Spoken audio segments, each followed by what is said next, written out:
Дечињето од јавната општинска установа Детска градинка Павлина Велјанова, кои беа дел од проектот Книгата патува во домот на секое дете, кој го спроведуваше библиотеката Искра во соработка со општина Кочани, денеска ги изложија своите дела кои тие ги насликаа, а беа инспирирани од прочитаната книга. Со ова практично и заврши проектот, кој започна да се реализира во периодот кога се одбележуваше неделата на детето. За целта на проектот зборуваше Магдалена Кочовска-Салтирова, координатор на проектот. Соработници во оваа програма се јавната општинска установа Детската градинка Павлина Велјанова.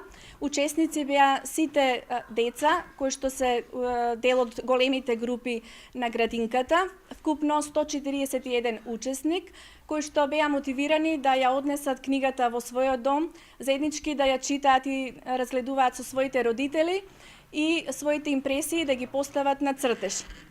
Ние сме многу задоволни од крајните творби, затоа што децата биле многу креативни, инвентивни, цртежите се шарени, богати, истите се поставени во нашата библиотека и ги покануваме нашите граѓани да ја посетат изложбата. Во проектот учествуваа 141 дете од сите клонови на Детската градинка Павлина Велјанова, од големите групи, и истиот покажа голема заинтересираност кај дечињата.